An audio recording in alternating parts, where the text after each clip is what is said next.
Tonight at 10, the cladding crisis. The government promises more than £3.5 billion to help make high-rise flats safe. Campaigners say it's too little, too late.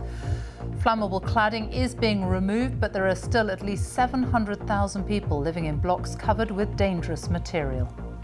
We've chosen to do this because we have immense sympathy for the leaseholders affected. And as a matter of basic public safety, we have to get this unsafe materials off buildings as quickly as possible. I've had people in tears, people just distraught, and they don't know how they're going to see an end to this. It's taking the government too long to find solutions. Also on the programme tonight. Don't think of booking a holiday here or abroad, says the Transport Secretary, as summer 2021 is put on hold. A big vote of confidence for the Oxford AstraZeneca vaccine as the World Health Organization recommends delaying the second jab to improve immunity. After the riots on Capitol Hill, prosecutors at Donald Trump's impeachment trial accuse him of being the inciter-in-chief. I believe you have a filter turned on in the video settings. And the perils of working from home. How a lawyer in Texas found himself trapped as a cat.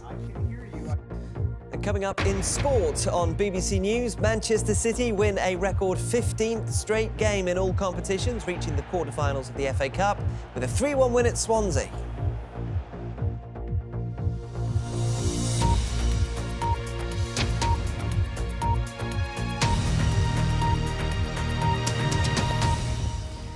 Good evening. The government has announced an extra £3.5 billion to pay for the removal of flammable cladding from high-rise flats in England.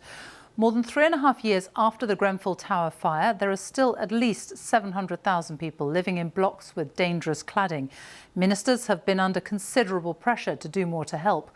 Flat owners say while the extra money is welcome, it doesn't address any of the other fire safety issues they're having to pay millions of pounds for. Our business correspondent Sarah Corker has this report.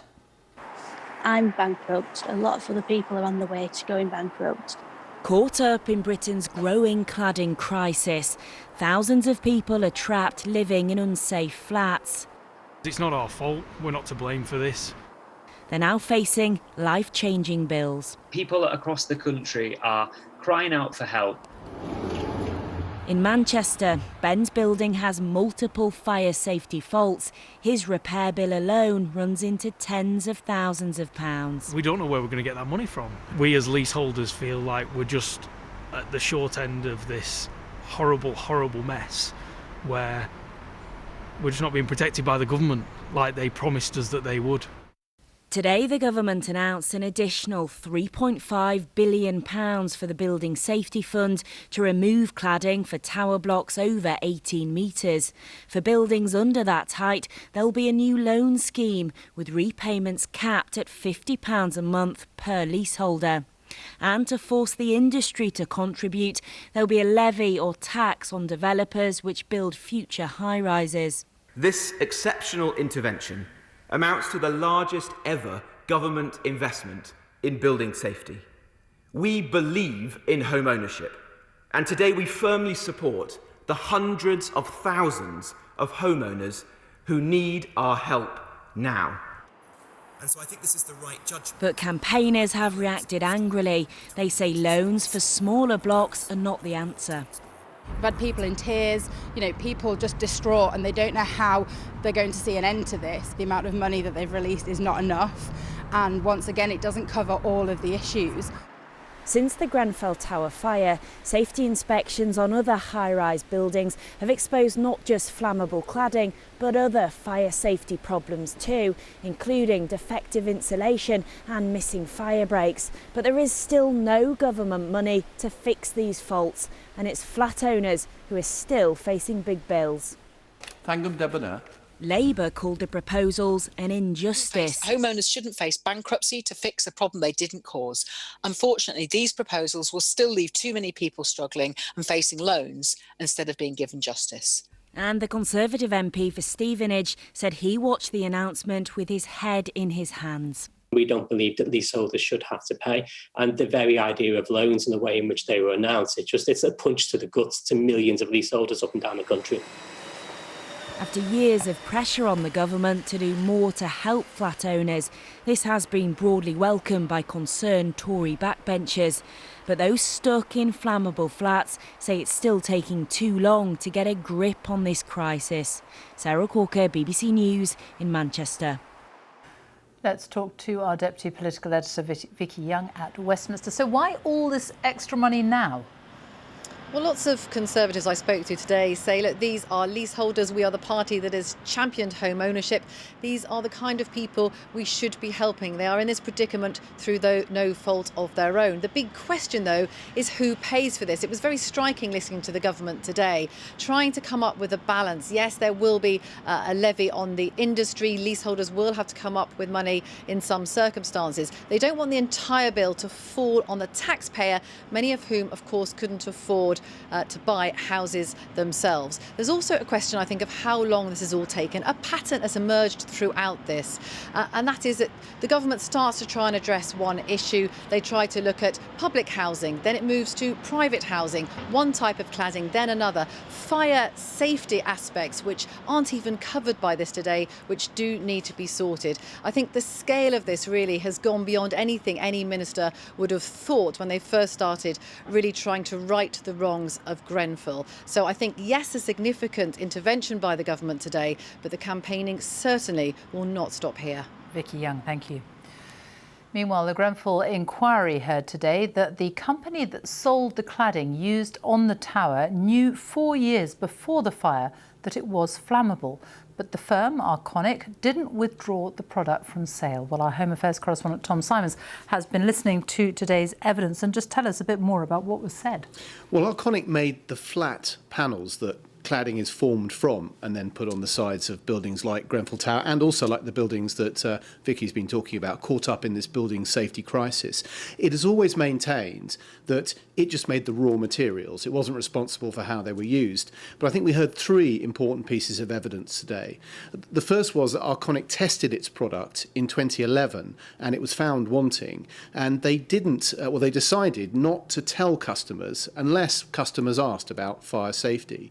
Piece of evidence number two was that they knew about these fires that happened in the United Arab Emirates in 2013, knew that that raised questions about the cladding, but they didn't take their product off the market, unlike some of their competitors. And then finally, I think they were keen to win that contract for the Grenfell Tower project, to get their product on the sides of a building, even though they knew that the cladding was flammable, that the building was a high-rise, and that people lived there. Tom Simons, thank you. Now, you should not be booking a holiday this summer in the UK or abroad. That's what the Transport Secretary said today. Going on holiday is currently illegal.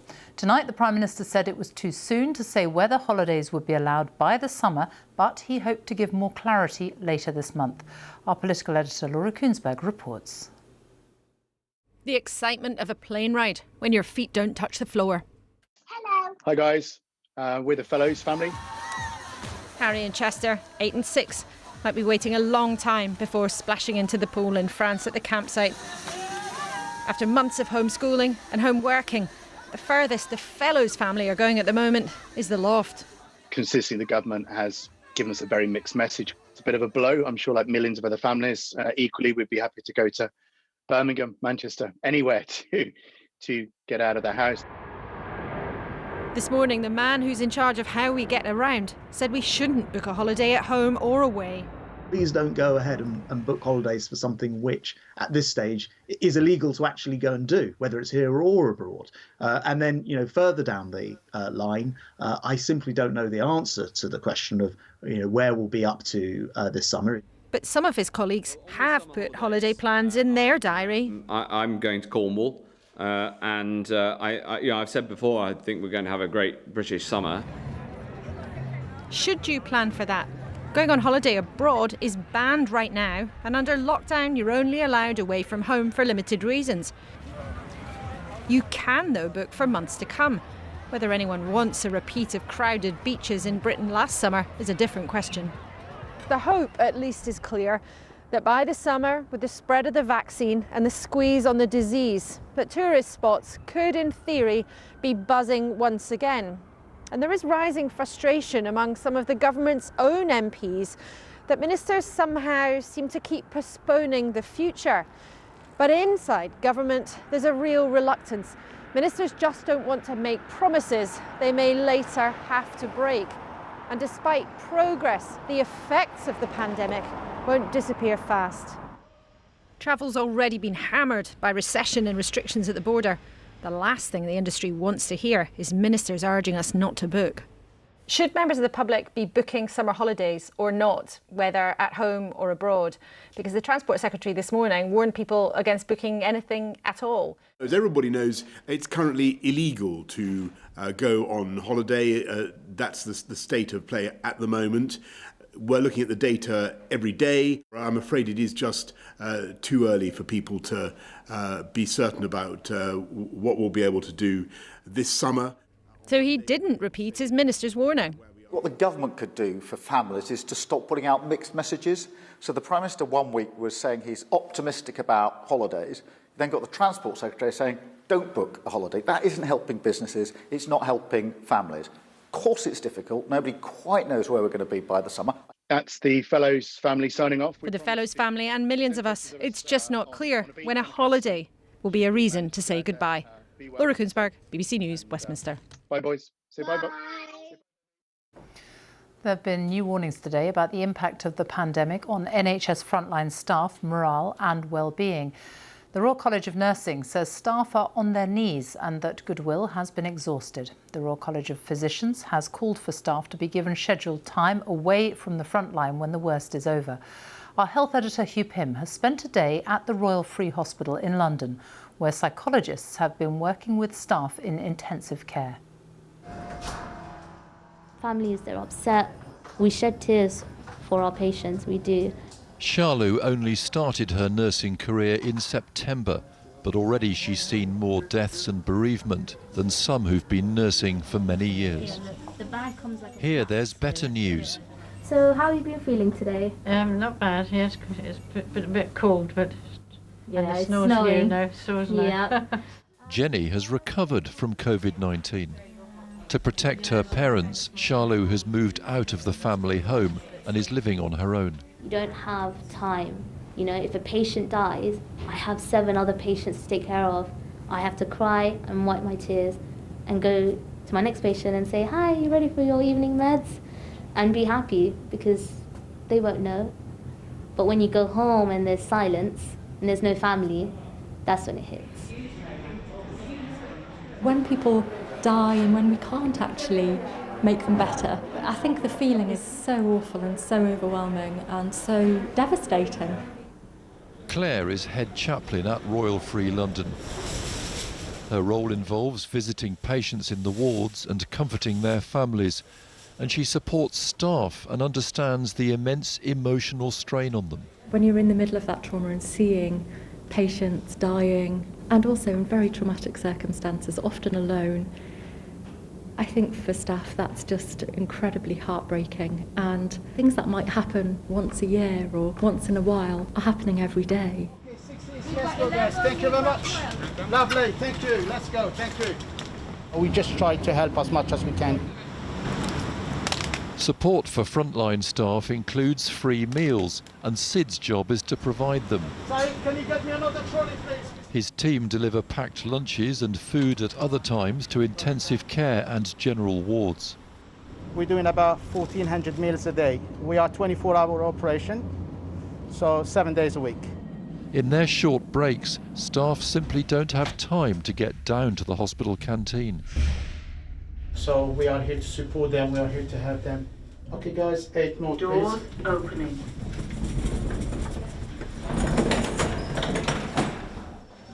Hello, good morning. I've got your lunches. Where would you like me to put your lunches? A different kind of support is offered by Debbie. We are testing people's resilience to the nth degree. She's a psychologist working with intensive care staff. Here she organises an informal listening session. When everyone's not having time to rest and recover because it's been non-stop for us in intensive care. And it's a lot of nightmares about work. You wake up in a cold sweat and you can't get back to sleep because you think, well, I've got to be in work in the next 4 hours. It has been probably one of the most challenging experiences of my career. I think we are very concerned about the years ahead. I don't think it's just about now and about staff retention. I think it's actually about how are people emotionally going to come back from this. In particular, as you can see from young people, this has really scarred them. The NHS is all about its people, and right now the welfare of staff is becoming one of the most pressing concerns of the pandemic. Hugh Pym, BBC News at the Royal Free Hospital. The latest government figures show 13,013 new infections were recorded in the latest 24-hour period. An average of 16,191 new cases were recorded per day in the last week. The number of people in hospital remains high across the UK, 26,684 patients with coronavirus. That's still a big drop from the peak about 3 weeks ago when more than 39,000 were in hospital. Deaths also remain very high. 1,001 deaths were reported in the past 24 hours. That's people who died within 28 days of a positive COVID test. On average in the past week, 788 deaths were announced every day. The total number of UK deaths is now 114,851. As for the vaccination programme, 411,812 people had a first dose of one of the 3 approved COVID-19 vaccines in the latest 24-hour period. So more than 13 million people have now had their first jab. And to put that in context, France says it has vaccinated just under 2.5 million people since the end of December. Well, our health editor, Hugh Pym, is with me now. And a significant vote of confidence for the Oxford-AstraZeneca jab from the World Health Organization today. Yes, Sophie, in recent weeks, 3 issues have been raised about the Oxford-AstraZeneca vaccine. First of all, is it less effective in the over 65s? And some countries are not recommending it for use in that age group. But the World Health Organization has said today that it should be used for all adult age groups. Secondly, there's the question of the second dose and the fact that in the UK, both vaccines, Oxford-AstraZeneca and Pfizer, have been moved out to 12 weeks for the second dose, despite suggestions early on it should be after 4 weeks. And there was some criticism around that. But the WHO has said actually the best window for the second dose is between 8 and 12 weeks. And in fact, the delay creates better immunity. Thirdly, there's the question of, is it less effective against the South African variant after a small-scale trial suggested that in those cases it wasn't quite so good at mild forms of the disease. But the WHO says actually it should be used for all variants in all countries, including the Kent variant, which may become dominant in many parts of the world. And in fact, it's perfectly plausible that it is effective in cases of serious disease. Now, the Prime Minister has said today it's good to see the WHO confirm support for the Oxford-AstraZeneca vaccine. Hugh Pym, thank you. Large numbers of staff in care homes have still not had the coronavirus vaccine, according to care providers. A survey carried out this week suggests that in many care homes, more than a third of staff haven't had the jab. Some haven't been able to get to an appointment, others have been reluctant to have the vaccine. Here's our social affairs correspondent, Alison Holt. Hi, my name is Becky. I'm a support worker. I'm currently on my way to get the vaccine. Becky Kelly will soon be having her first jab in the fight against COVID-19. She cares for people with learning and physical disabilities, and this is vital to keep them all safe. I'm nervous, but I have to play my part in protecting the people I support. But 5 days before the government deadline for all frontline care staff to be vaccinated, today's survey shows many still haven't taken this step. Some care staff have struggled to get appointments or have medical concerns, but others, like Monica, who's a housekeeper at a nursing home in Bristol, was worried about possible side effects, particularly as she's a single mum. It's a news, so what happened if I end up in a bed and I won't be able to look after my children? That was my first and my big fear. After being given more information, she changed her mind and has now been vaccinated. As has Verona, the unit's manager. She too started off hesitant. I think there was not really much knowledge about it, and the knowledge that was being aired on social media platforms and so forth was quite worrying. So that was my anticipation and my worry and my concerns to begin with. And what changed your mind? Most importantly, I work in a profession whereby I work with quite vulnerable adults. I provide care for them, so it was a case of doing my best to protect them. Care services employing 38,000 staff responded to today's survey.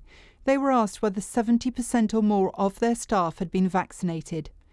In care homes for older people, just over half said yes. In homes supporting younger adults, only 38% had reached that level. And in home care, it was even lower. Just a quarter had 70% of staff vaccinated. It means there's still a long way to go to get first doses to all frontline workers. And tonight, the Prime Minister spoke directly to care staff. If you haven't received a letter, please contact your employer and fix it up.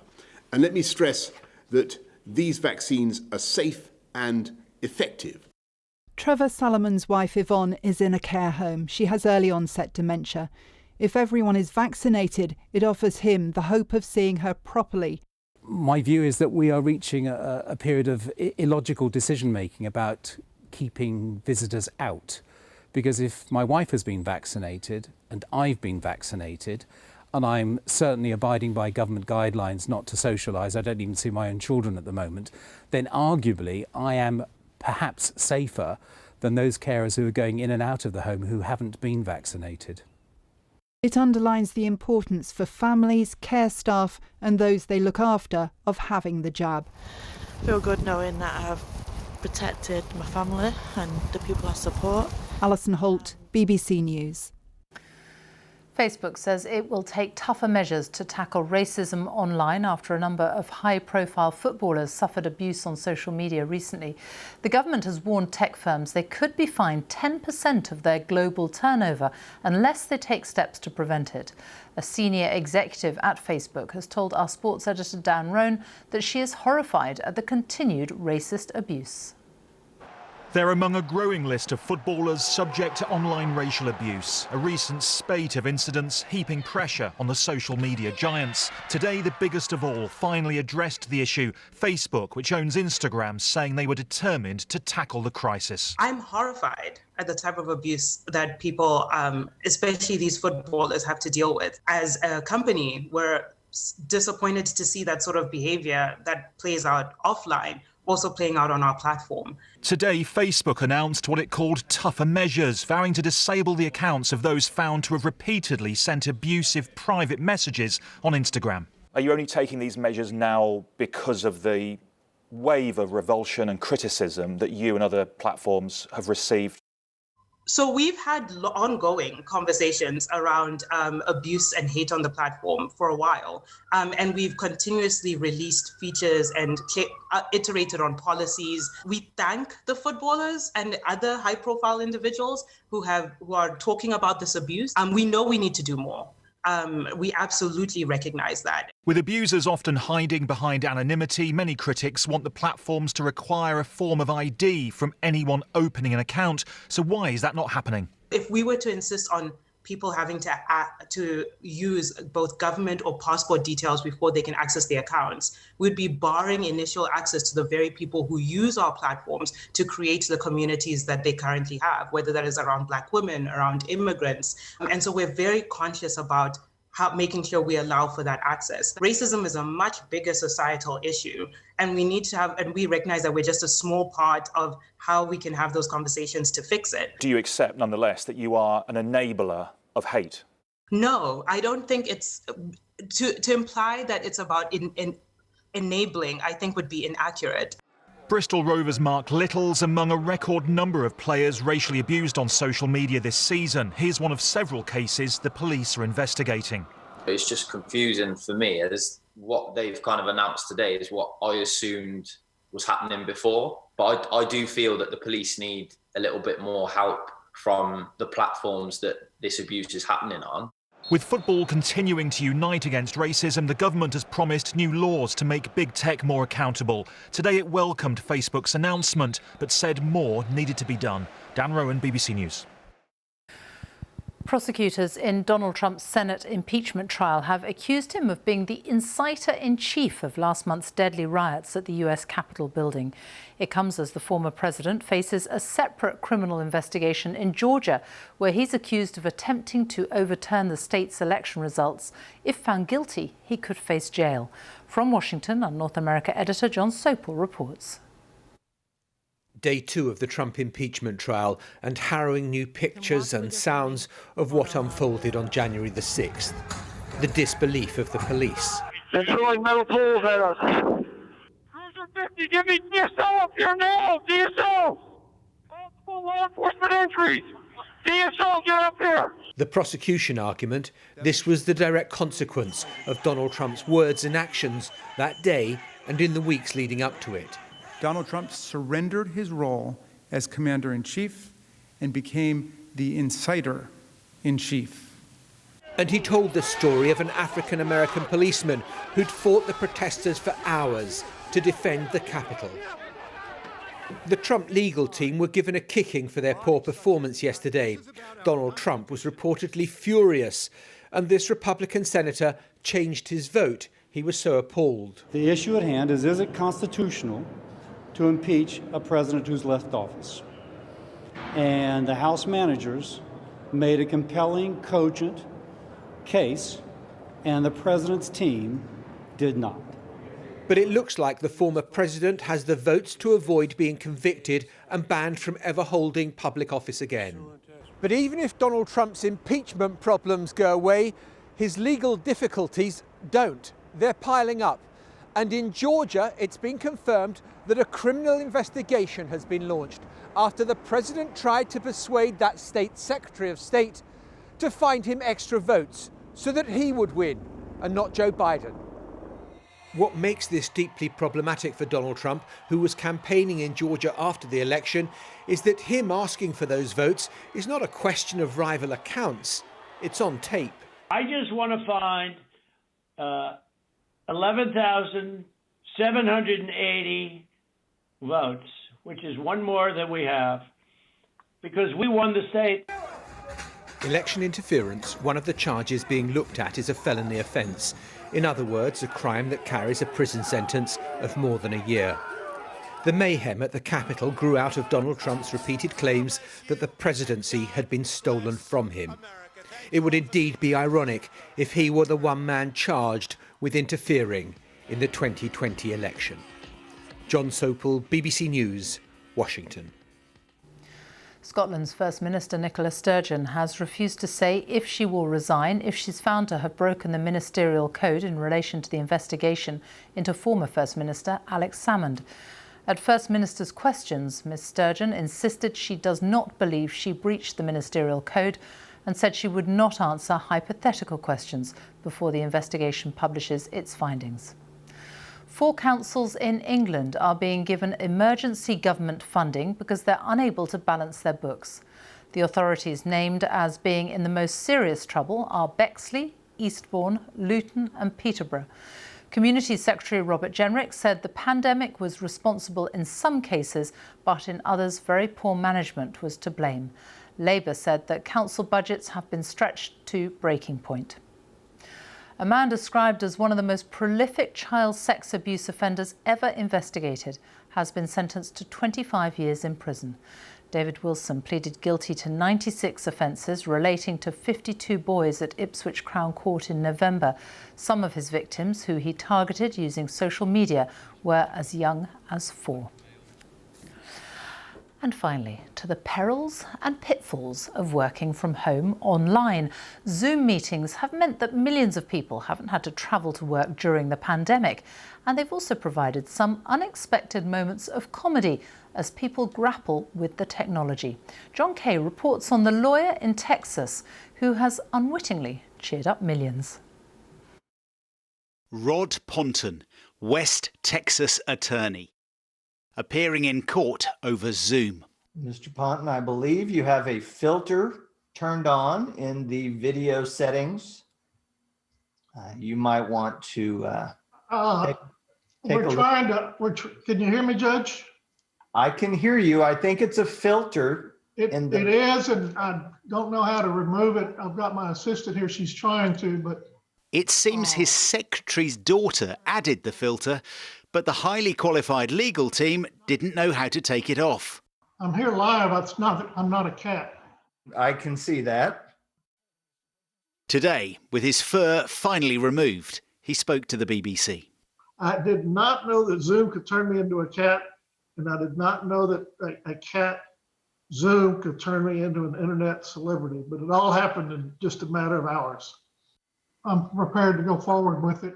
It was the judge who released the video online to show the perils of video calls. This was just another one of those learning moments for all of us to learn how to turn those things off. I'm not a cat. So even after a year of working remotely, a lesson for all of us that technology is not always perfect. I'm not a cat. John Kay, BBC News. And that's it from us. Now on BBC One, it is time for the news where you are. Good night.